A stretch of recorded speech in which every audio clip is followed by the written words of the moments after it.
সকলেই পড়ছি আউযু বিল্লাহি মিনাশ শাইতানির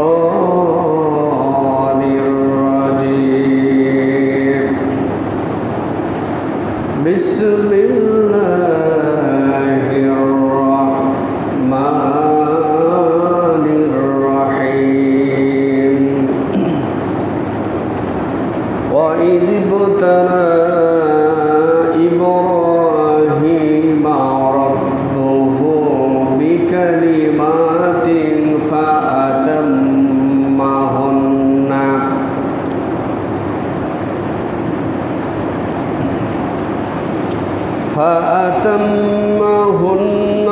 قال إني جاعلك للناس إماما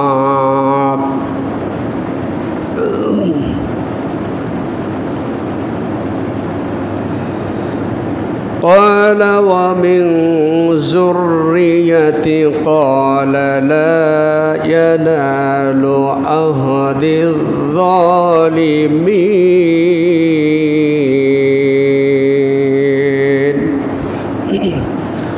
صدقت يا رب العالمين। সকলেই পড়ছি আল্লাহুম্মা সাল্লি আলা মুহাম্মাদ وعلى آل محمد كما صليت على إبراهيم وعلى آل إبراهيم إنك حميد مجيد। اللهم بارك على محمد وعلى آل محمد كما باركت على إبراهيم وعلى آل إبراهيم إنك حميد مجيد। اللهم سيدنا مولانا محمد وعلى علي سيدنا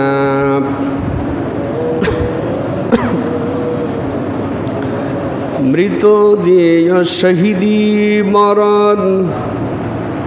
ও আল্লাহ, দেশের বাড়ি থেকে ইমানের পথে যান করে দিতে পারি যেন কুরবান, যেরকম দিয়েছিলেন উহুদ আর বদর।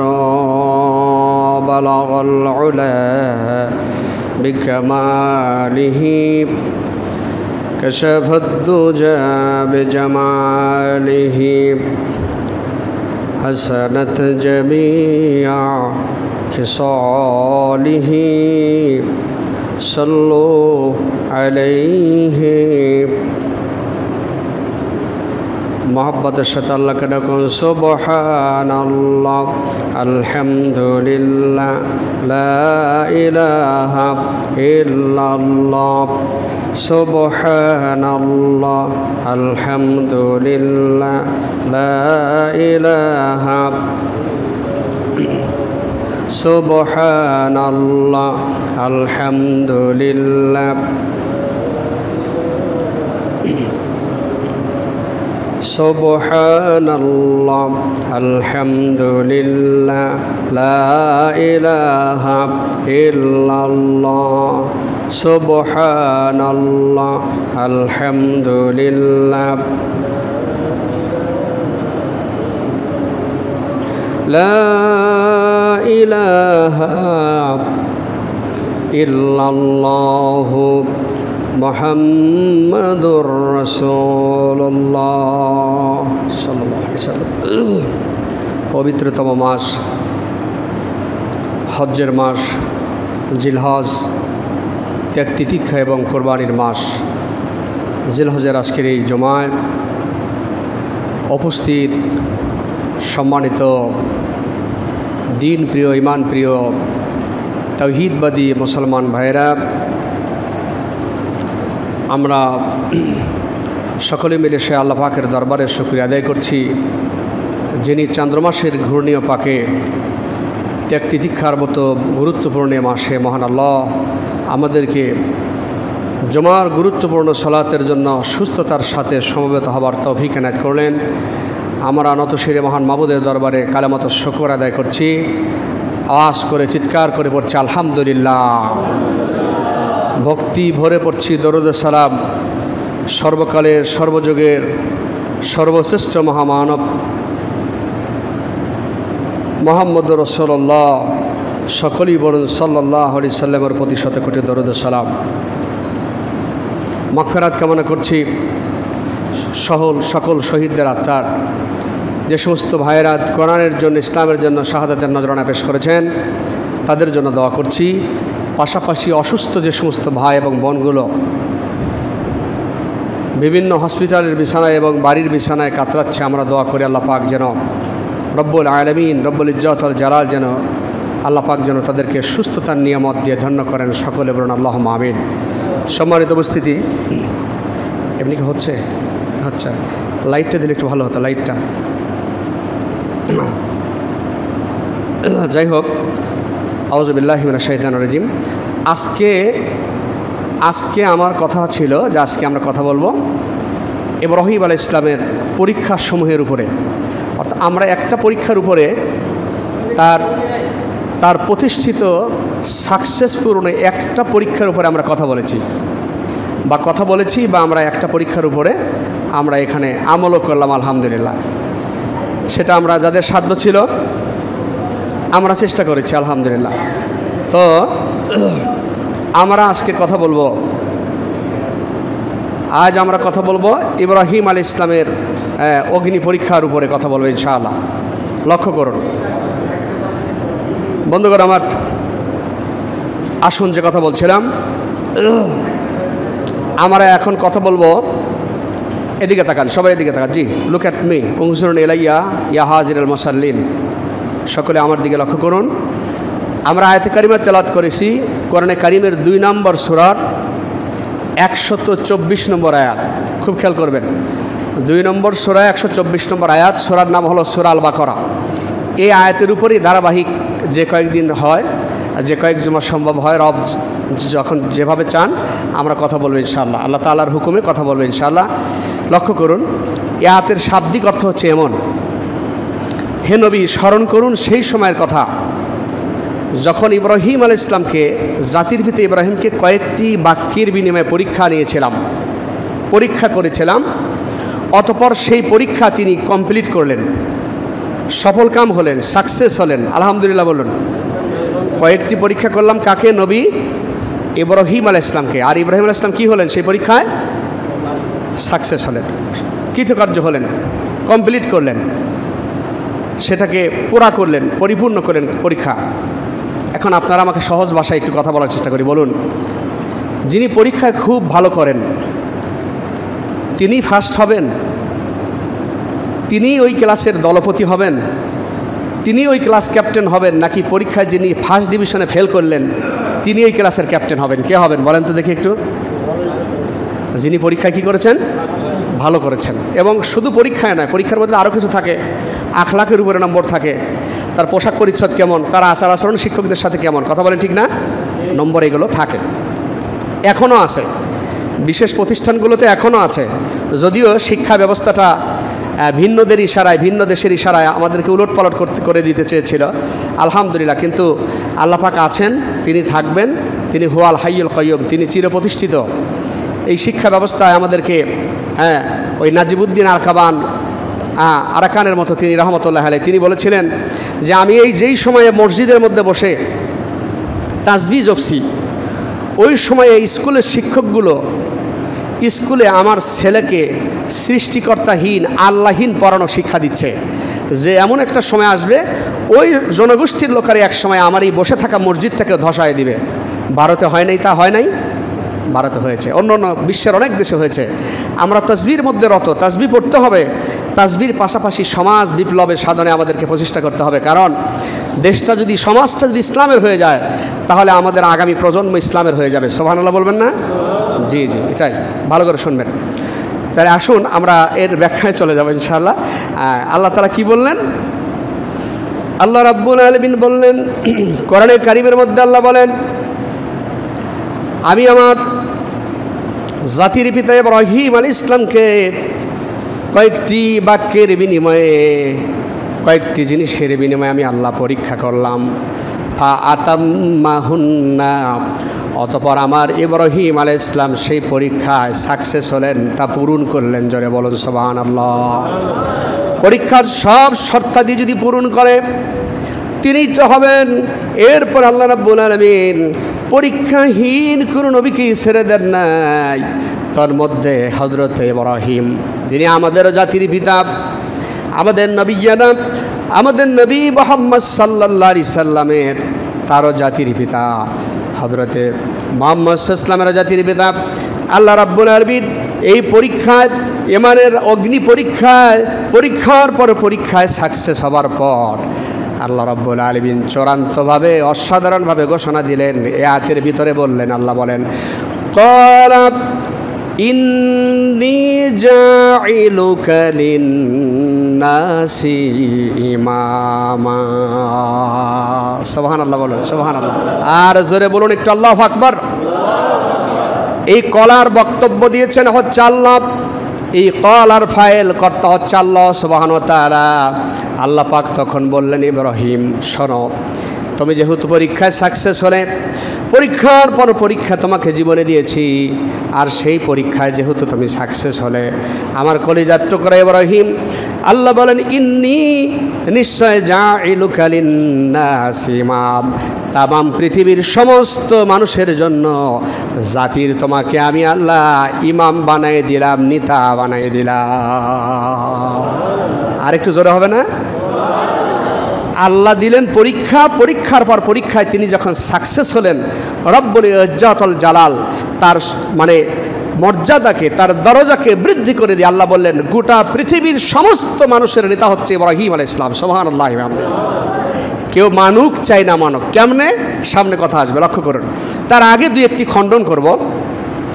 ইহুদিরা নবী ইব্রাহিম আলাইহিস সালামের বরকতপূর্ণ এই সকল প্রেক্ষাপট আসার পরে ইহুদিরা বরাবরই তারা চালাকির পরিচয় দিয়েছে, যদি চালাকিতে তারা দিনই কারণে হেরে গেছে, দিনের ব্যাপারে। কারণ দিনহীন লোক চালাকি করে কখনো ভালো কিছু করতে পারে না। ইহুদিরা বললেন, নাসারারা বললেন যে ইব্রাহিম আমাদের গোষ্ঠীর, ইব্রাহিম আমাদের লোক আলাইহিস সালাম। আবার নাসারারা বললেন যে ইব্রাহিম আমাদের লোক আলাইহিস সালাম। কিন্তু আল্লাহ কি বললেন? আসলে যে আজকের আলোচনা কিন্তু পরীক্ষা, কিন্তু তার আগে ইহুদিদের এই কথাগুলোর জবাবে, খণ্ডনে আল্লাহ পাক কি বললেন আপনার নবী ইব্রাহিম আলাইহিস সালামের ব্যাপারে। ভাইয়েরা আমার, কোরআনে কারীমের 3 নম্বর সূরা, সূরা আল ইমরানের 67 নম্বর আয়াতে আল্লাহ বলেন, ভালো করে শুনবেন, আল্লাহ বলেন, মা কানা ইব্রাহিমা ইব্রাহিম ইহুদিয়্যা ওয়ালা নাসরানিয়্যা ওয়ালাকিন কানা হানিফাম মুসলিমা। আল্লাহু আকবার। আল্লাহ বলেন, মা না, মা 3টি অর্থ দেয়। এদিকে তাকান, মা 3টি অর্থ দেয়। কয়টি অর্থ? মা, মিম আলিফ জবর মা, এই মা মানে না, আবার মা মানে যা, এরপরে মা মানে কি। যেমন আপনাকে যদি জিজ্ঞেস করি, মা ইসমুকা, মানে তোমার নাম কি, আপনার নাম কি। আবার এই মা মানে না, আবার মা মানে যা। মা 3টি অর্থ কোরআনে অর্থ দেয়। আল্লাহ বলেন মা না, কানা ছিল না। সুবহানাল্লাহ বলেন। আল্লাহ বলেন, আমার নবী ইব্রাহিম আলাইহিস সালাম ইহুদি ছিল না, ওয়ালা নাসরানিয়্যা, তিনি নাসারাও ছিল না। এবারে যদি প্রশ্ন করে ইহুদিরা, প্রশ্ন করে জাতির লোকেরা, ইব্রাহিম ইহুদি ছিল না, ইব্রাহিম আলাইহিস সালাম নাসারা ছিল না, তাহলে ছিলটা কি? আল্লাহ বলেন, ওয়ালাকিন কানা হানিফাম মুসলিমা, আমার ইব্রাহিম আলাইহিস সালাম পক্ষান্তরে তিনি একজন হানিফবাদী মুসলমান ছিলেন, মানে একনিষ্ঠ মুসলমান ছিলেন ইব্রাহিম আলাইহিস সালাম। সুবহানাল্লাহ। তাহলে ইব্রাহিম আলাইহিস সালাম ইহুদিও ছিলেন না, নাসারাদেরও কেউ ছিলেন না, ইব্রাহিম আলাইহিস সালাম মুসলমানদের জাতির পিতা। সুবহানাল্লাহ বলেন। এরপরে আয়াতে কারিমা আরও কয়েকটি আছে, আমি সামনে এগিয়ে যাব, যেহেতু রেখে গেলাম আরেকটি আয়াত বলবো। সূরা নাহলে আল্লাহ রাব্বুল আলামিন একই কথা এরকম বলেছেন। সূরা নাহল 16 নম্বর সূরার 120 নম্বর আয়াতে আল্লাহ বলেন, সূরা নাহলের ভিতরে আল্লাহ বলেন, ইন্না ইব্রাহিমা কানা উম্মাতান কানিতান লিল্লাহি হানিফা। আল্লাহ পাক বলেন, শোনো, নিশ্চয় ইব্রাহিম আলাইহিস সালাম কনিত মানে অনুগত পরায়ণ, আনুগত্য পরায়ণ কেবলমাত্র আল্লাহর জন্য একনিষ্ঠার আনুগত্য পরায়ণ বান্দা ছিলেন। ইব্রাহিম ইহুদিও ছিল না, নাছাড়াও ছিল না। এই আয়াতের লাস্টে আল্লাহ বলেছেন, ওয়ালাম ইয়াকু মিনাল মুশরিকিন। আল্লাহ বলেন, না, আমার ইব্রাহিম আলাইহিস সালাম মুশরিকদের দলভুক্ত ছিল না। সুবহানাল্লাহ বলেন। সেই ইব্রাহিম আলাইহিস সালামের সন্তানেরা, রূহানি সন্তানেরা এখন শিরক করে, শিরকবাদীদের মধ্যে কাতারে শামিল থাকে। শিরক আমাদের মধ্যে আছে না নাই? কথা বলেন না কেন? কথা কয় না কেন? শিরক চোখে আঙুল দিয়ে দেখায় দেওয়ার পরেও কয় না এটা আমার বাবা কইছে, এটা মানা লাগবে। কোরআন সুন্নাহ দিয়ে শিরক দেখায় দেওয়ার পরেও, তারপরেও যখন আপনি ছাড়তে পারবেন না, আপনার মতো কপাল পড়ার কে হতে পারে ভাইরা আমার?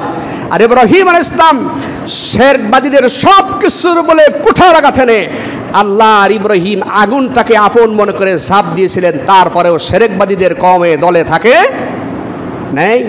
তিনি শিরকবাদীদের অন্তর্ভুক্ত ছিলেন না। সামনে কথা আসবে, আসুন। কোথায় কোথায় ওয়াদা দিয়েছেন যে আল্লাহ শিরক করব না, সেই কথাগুলো বলবো। এই কথাগুলো ওয়াদা দেন, আমরা ওয়াদা দেই, আর আমলে বাইরে কথায় বার্তায় বিভিন্ন সময় শিরক করি। আল্লাহ আমাদেরকে শিরকিয়তের মতো জঘন্য পাপ থেকে আল্লাহ হেদায়েত এবং হেফাজত করুন। আমিনও বললেন না, এর মানে জোরে একটু বলুন আল্লাহুম্মা আমিন।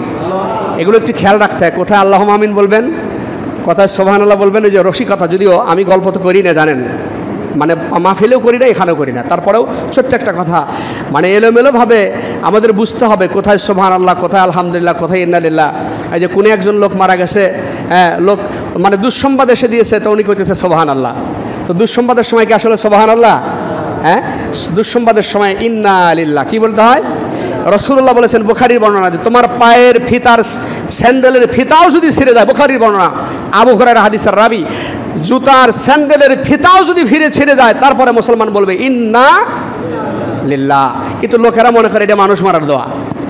কথা কন না কেন? লোকেরা মনে করে কি এটা মানুষ মরার মনে হয় দোয়া, মানুষ মরে গেলেই শুধু বলতে হয় না। আপনি বিপদে পড়লেই বলবেন ইন্না লিল্লাহ ওয়া ইন্না ইলাইহি রাজিউন।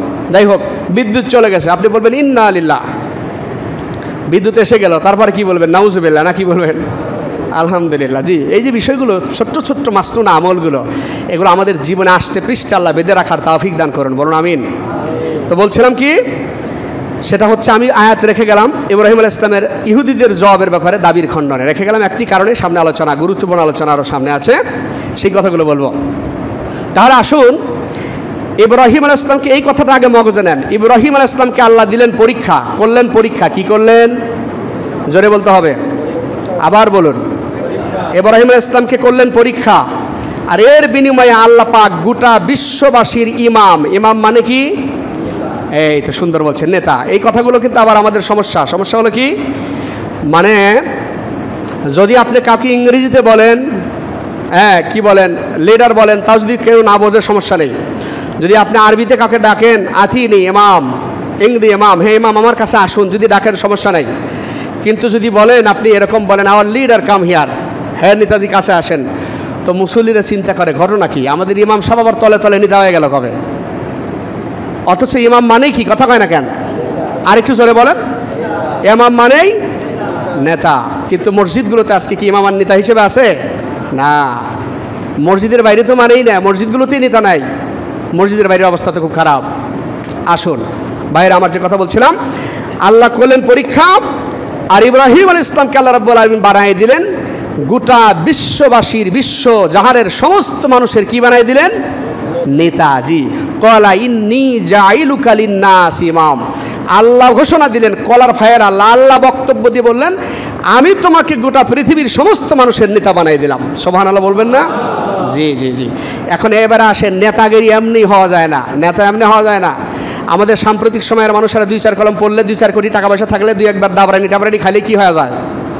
জোরে বলেন একটু, নেতা হয়ে যায়। কিন্তু না ভাই, নেতা হতে হবে আদর্শ দিয়ে। নিতে হতে হবে কোরআন সুন্নাহর আমলের ভিতর দিয়ে। কোরআন সুন্নাহর মানুষগুলো আপনাকে নেতৃত্বস্থানীয় ব্যক্তি হিসেবে দেখবে, মানুষের সুখে দুঃখের ভাগিদার হবেন, আল্লাহর এবং রসুলের আনুগত্য করবেন। লোকেরা আপনাকে এই অনুগত, এই বিনয় দেখে মানুষেরা আপনাকে নেতা বানাবে। সুবহানাল্লাহ বলেন। এবার আসুন, ইব্রাহিমের পরীক্ষাগুলো কি ছিল? ওয়াজ বহু শুনেছি, কিন্তু এই কথাগুলো ভেঙে ভেঙে আমরা কখনো শুনেছি কিনা আজ শুনলে বুঝতে পারবেন। ইব্রাহিম আলাইহিস সালামের পরীক্ষাগুলোকে আমি কোরআন এবং সুন্নাহকে ঘাটাঘাটি করে, খুব খেয়াল করবেন, এবং ইবনু কাসির থেকে বলছি। এখন যে কথা বলবো বিশ্ববিখ্যাত সেরা তাফসীর ইবনু কাসির থেকে বলছি। এখন ইব্রাহিম আলাইহিস সালামের পরীক্ষাকে দুই ভাগে ভাগ করা যেতে পারে। কয় ভাগে? একটু জোরে বলেন। হ্যাঁ, আমি কষ্ট দিচ্ছি কেন? মানে এই কথাগুলো যেন মগজে পড়ে পড়ে আমি সহ সকলেই যেন মুখস্থ করে জীবনে আমল করতে পারি, মনে রাখতে পারি। আল্লাহ তৌফিক দান করুন, বলুন আমিন। জি। একটি হলো ইবতিলাউস সুগরা। ইবতালা মানে পরীক্ষা। ওই যে কোরআনে বলছে ওয়াইজিব তালা, আমি ইব্রাহিমকে পরীক্ষা করলাম বিকালিমাতিন, কিছু দ্বারা। যাই হোক, ইবতালাউস সুগরা এর মানে হলো ছোট ছোট পরীক্ষা। এই ছোট পরীক্ষাগুলো কি? খুব হয়রান হয়েছি, মানে এই বিষয়গুলো গোছাতে গিয়ে কয়েকদিন পর্যন্ত সময় দিতে হয়েছে টেবিলে, মানে সময় করে 2 ঘন্টা 3 ঘন্টা ব্যাপী, আবার 2 ঘন্টা 3 ঘন্টা ব্যাপী টেবিলে সময় দিতে হয়েছে। আপনারা যারা শুনছেন, অমনোযোগী হওয়ার কোনো সুযোগ নেই, কারণ এগুলো কষ্টের ফসল। আল্লাহর জন্য কষ্ট করি, আর নিজের জ্ঞান বৃদ্ধির জন্য, আল্লাহর নাজাতের আশায়, আল্লাহর জাহান্নামের আগুন থেকে নাজাতের আশায় কষ্ট করি, আর আপনাদেরকে শোনাবার লক্ষ্যে, যাতে করে শুনে আমল করতে পারেন। একটু মনোযোগ দেবেন। তাহলে বলছিলাম ছোট ছোট পরীক্ষা। সেই ছোট ছোট পরীক্ষা কি? ছোট ছোট পরীক্ষার ব্যাপারে প্রথম পর্ব লক্ষ্য করুন, ছোট ছোট পরীক্ষার প্রথম পর্ব। এই হাদিসটি ইবনে আব্বাস রাদিয়াল্লাহু তাআলা আনহু, তিনি, এটা আবার মুজাহিদ এবং আরেকজন মুফাসসির আব্দুর রাজ্জাক, হ্যাঁ, তিনি মানে রাহিমাহুল্লাহ, তারা এইটাকে সমর্থন করেছেন এবং ইবনে আব্বাস থেকে ধারাবাহিকভাবে বর্ণনা করেছেন। এই বর্ণনাটি লক্ষ্য করুন। এখন এই যে কথাগুলো বলবো, আপনারা মনে করতে পারেন যে এইগুলো একটা পরীক্ষা হলো। পরীক্ষা কি না পরীক্ষা একটু পরে আমি বোঝাচ্ছি, চেষ্টা করছি। লক্ষ্য করুন, ইব্রাহিম আলাইহিস সালামের আমরা বড় বড় পরীক্ষার খবর জানি, আগুনে পড়লো, এটা হলো, ওটা হলো, সেগুলোতে সময় আসলে আমরা যাব। কিন্তু আমরা আজকে পরতে কথা বলবো জিলহজের সাথে ওতপ্রোতভাবে একজন মহান মানুষের জীবন জড়িত, জিলহজের সাথে, যেই মহান মানুষের ইতিহাস গোটা পৃথিবীতে আমাদেরকে বারবার মনে করিয়ে দেয়। জোরে বলুন না আল্লাহু আকবার। আমার ভাইয়েরা, ছোট ছোট পরীক্ষার ইবনে কাসির থেকে বলছি, এই আয়াতে কারিমার তাফসীর ভাষায় গিয়ে দেখবেন, বিশ্ববিখ্যাত তাফসীর ইবনে কাসির থেকে বলছি, ইব্রাহিম আলাইহিস সালামের ছোট্ট ছোট্ট পরীক্ষাগুলো কি ছিল? কিন্তু সেটা ছোট হলে আমাদের জন্য মহাপরীক্ষা। কোনো পরীক্ষায় নবীদের জন্য ছোট ছিল না, কিন্তু আপাতত দৃষ্টিতে এটাকে সাইজ করার জন্য এরকম লিখেছি যে ছোট পরীক্ষা। এর মানে ছোট পরীক্ষার মধ্যে ইবনে আব্বাস রাদিয়াল্লাহু আনহু বলেন, মাথার এই গলদেশের এখান থেকে 5টি পরীক্ষা। কয়টি পরীক্ষা? এই মানে গর্দান থেকে 5টি। গর্দান থেকে কয়টি? আবার বলেন। হ্যাঁ, আমরা মুখস্থ রাখবো। যখন আপনি এই কাজগুলো করেন তখন মনে করেন না যে এটি একটু বড় হয়ে গেছে তাই কামায় ফেললাম। আপনি যদি সুন্নাহ মনে করে করেন, নবীজি এবং ইব্রাহিম আলাইহিস সালামের সুন্নাহ মনে করে করেন, আপনি এই সুন্নাহ পালনের কারণে গুনাহ পাবেন না নেকি পাবেন? একটু জোরেও বলেন না যে হ্যাঁ, সওয়াব পাবেন, আল্লাহর সন্তুষ্টি পাবেন। আর নেকি মানে আল্লাহর সন্তুষ্টি। সুবহানাল্লাহ বলবেন না ভাইয়ের আমার? সেটি হলো প্রথম কথা, হলো গোপ মানে ছোট করা, মোষ ছোট করা। মোষ কষাই যারা রাখে তারা তো রাখে, এছাড়াও এমন কিছু মানুষ আছে মোষ বড় বড় করে রাখে কি রাখে না? কথা বলেন না কেন? আবার এমন কিছু নামাজ কালামদারি মানুষ আছে, 3 সপ্তাহ নাই 5 সপ্তাহ নাই মোষ কাটে না। মোষের পানিটা পানির সাথে, গ্লাসের পানির সাথে লেগে যায়। ভাইরা আবার দেখতে জঙ্গলের মতো মনে হয়, দেখতে খুব বেকায়দার মনে হয়। এই গোপ ছোট করা, এটাকে আপনি ছোট পরীক্ষা মনে করবেন না। কারণ হলো অনেকেই বেখালিপনাভাবে মোষগুলোকে ছোট করতে পারে না, গোপ ছোট করতে পারে না, যেন মনে হয়, দেখলেই মনে হয় যে রবীন্দ্র ঠাকুরের খালাতো ভাই। কথা কন না কেন? কথা বলেন না যে রবি ঠাকুর মোষ ছোট করে নাই। তা আমরা তো রবি ঠাকুরের উত্তরসূরি না, আমরা কার উত্তরসূরি? ইব্রাহিমের উত্তরসূরি সাল্লাল্লাহু আলাইহি সাল্লাম। জোরে বলুন সুবহানাল্লাহ। ভাইরা আমার, শুধু তাই না, শখ করে এমন বসে এমন কিছু যুবকও কোথাও কাটে না, কোথাও ছাটে না, মোষও ছাটে না। এই মানুষগুলো যখন কারো বন্ধু বান্ধবের সামনে যায়, এই লোকটা হাসি দেওয়ার সময় হাসে কি কাঁদে, মজ দিয়ে সব ঢাকা থাকে, কিছুই বোঝা যায় না, কথা কন না কেন, ঠিক না? তারপরে খাইতে গেলে, মুড়ি টুড়ি খাইতে গেলে তো বেকায়দা আছে, টর্চ লাইট দিয়ে ফাঁকা করে তারপরে মুখে দেয়। ধরেন ব্যাপারটা এরকমই। তাহলে প্রথম ছোট পরীক্ষা হলো মজ ছোট করা। কি ছোট করা? সুতরাং এটাকে স্বাভাবিক মনে করবেন না, এটা পরীক্ষা, ইব্রাহিম আলাইহিস সালামের পরীক্ষা আমি বলছি না, বলছেন ইবনে আব্বাস, এই পৃথিবীর সেরা তাফসীরকারক রুসুল মুফাসসিরিন আব্দুল্লাহ ইবনে আব্বাস রাদিয়াল্লাহু আনহু বলেছেন ইব্রাহিম আলাইহিস সালামের জন্য মোষ ছোট করা, এই গর্দানের উপরিভাগ থেকে এটুকুন মোষ ছোট করা ছিল অন্যতম একটা পরীক্ষা। চিল্লায় বলুন সুবহানাল্লাহ। আর আপনি মনে করবেন এমনি মোষ কামাইতেছি না,